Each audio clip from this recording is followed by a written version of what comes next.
आइए आज हम इस वीडियो में कक्षा 9th अध्याय 8 की प्रमेय सिद्ध करने जा रहे हैं। लिखा है, सिद्ध कीजिए समांतर चतुर्भुज का एक विकर्ण उसे दो सर्वांग समत्रिभुजों में विभाजित करता है।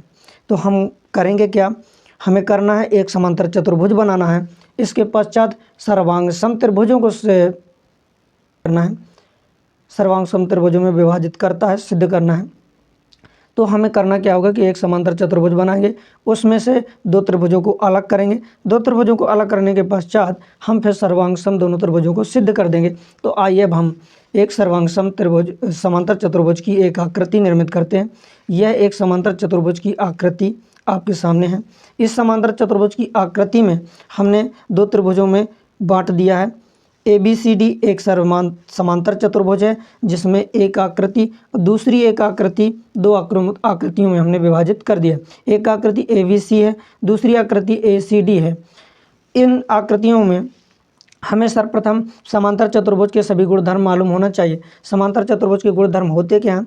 समांतर चतुर्भुज के गुणधर्म होते कि सम्मुख भुजाएं आमने सामने की भुजाएं बराबर होती हैं। मतलब ये हमारे कहने का कि ABCD के बराबर है, AD BC के बराबर है, और एंगल A C के बराबर होता है, एंगल B एंगल D के बराबर होता है। तो हम इस आकृति में हमने AC एक विकर्ण खींचा है और इसी आकृति को हमने दो त्रिभुजों में विभाजित कर दिया है। दो त्रिभुज ये आपको दिख रहे हैं। तो हमें करना क्या है कि सिद्ध करना है दो त्रिभुजों को। तो दो त्रिभुज लेंगे। तो आइए हम शुरुआत करते हैं। लिखेंगे, दिया है माना कि ABCD एक समांतर चतुर्भुज है जिसमें AC एक विकर्ण है। हमारी प्रमेय में कहा गया था कि समांतर चतुर्भुज का एक विकर्ण उसे दो सर्वांग सम त्रिभुजों में विभाजित करता है। इसलिए हमने एक विकर्ण AC खींचा और दो सर्वांग सम त्रिभुजों को अब हम सर्वांग सम सिद्ध कर देंगे। तो हमें सिद्ध करना में क्या लिखना है कि दो सर्वांग सम त्रिभुज। तो कौन कौन से लेंगे हम? एक त्रिभुज लेंगे ABC लेंगे। तो यहाँ पर लिखेंगे त्रिभुज ABC सर्वांग सम।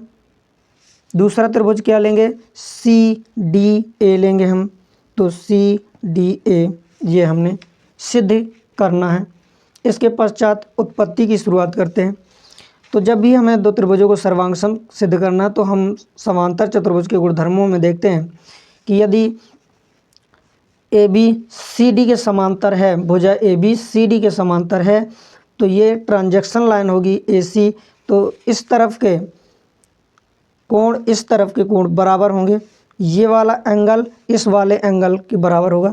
तो हम नाम दे दें एंगल 1, इसको नाम दे दे रहे एंगल 2, इसको नाम दे दे रहे एंगल 3, इसको नाम दे दे रहे एंगल 4। तो आइए अब इस आकृति में हम दर्शा दे रहे हैं एंगल 4, एंगल 2, एंगल 1 और एंगल 3। ये हमने लिख दिया। अब इस आकृति में आप देखिए, तो यहाँ पर हम लिखेंगे कि ABCD के समांतर है। यहाँ पर लिख देंगे कि जो AB पैरेलल है CD के। तो जब ये दोनों पैरेलल हैं तो ये ट्रांजैक्शन लाइन के एक अपोजिट एंगल बराबर होंगे। मतलब एंगल 1 एंगल 2 के बराबर होगा। तो एंगल 1 बराबर एंगल 2 कैसे कोण हैं? तो यहाँ लिख देंगे एकांतर कोण है। इसे नाम दे देंगे समीकरण 1। फिर आप देख रहे हैं इसी आकृति में कि AD भुजा BC भुजा के समांतर भी है, बराबर भी है। तो अब हम लिख देंगे कि AD पैरेलल है BC के। जब ये पैरेलल हैं, ये भुजाएं समांतर हैं, तो ये ट्रांजैक्शन लाइन AC है। तो एंगल 4 एंगल 3 के बराबर होगा। तो यहाँ पर हम लिख देंगे कि एंगल 3 बराबर होगा एंगल 4 के। ये कैसे? तो यहाँ पर हम लिख देंगे एकांतर अंता कोण बराबर होते हैं अंता कोण इसको नाम दे देंगे समीकरण 2। आइए अब हम दो त्रिभुजों को लेंगे, सर्वांग सम सिद्ध करेंगे। तो लिखेंगे त्रिभुज ABC तथा त्रिभुज CDA में, इन दो त्रिभुजों में अब हम संगत भाग बराबर करेंगे। कौन कौन से बराबर हमने सिद्ध किया? एंगल 1 एंगल 2 के बराबर है। तो ABC आकृति में एंगल 1 लिखेंगे, इस तरफ एंगल 1 बराबर CDA आकृति में एंगल 2 लिखेंगे बराबर में, और यहाँ पर लिख देंगे समीकरण 1 से। अभी हमने सिद्ध किया है समीकरण 1 में। फिर हमने क्या किया? एंगल 3 एंगल 4 के बराबर किया है। तो लिख देंगे एंगल 3 जो कि ABC आकृति में है और एंगल 4 CDA आकृति में है। तो यहाँ एंगल 4 लिख देंगे और कोष्टक में लिख देंगे समीकरण 2 से। इसके पश्चात हमने क्या किया? इसके पश्चात हमने, आप देख रहे हैं कि इन दोनों त्रिभुजों में, फर्स्ट त्रिभुज और सेकंड त्रिभुज में AC और AC दोनों में सेम है, बराबर हैं। तो यहाँ पर लिख देंगे AC भुजा दोनों में क्या है? उभयनिष्ठ है। उभयनिष्ठ हमारे 3 भाग बराबर हो गए।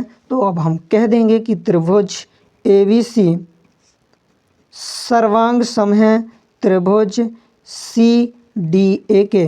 किस नियम से? तो हमारे दो कोण बराबर हैं, एक भुजा बराबर है, तो कोण भुजा कोण नियम से। तो एंगल साइड एंगल नियम से। अब जब किसी आकृति को सर्वांग सम हम सिद्ध कर देते हैं तो उनके बचे हुए शेष भाग भी बराबर हो जाते हैं। तो AB, इस आकृति में AB जे वाली भुजा और इस वाली भुजा के बराबर हो जाएगा CD के, मतलब AB भुजा CD की भुजा के बराबर है। तो हम लिख देंगे AB बराबर CD, किस नियम से? Bye CP/CT। इसका अर्थ यह होता है त्रिभुजों के संगत अपग्रहित से BC भुजा बराबर होगा AD के, किस नियम से? Bye CP/CT। ये हमारी प्रमेय सिद्ध हो गई। यह पूरी प्रमेय हमने इस वीडियो में सिद्ध किया है।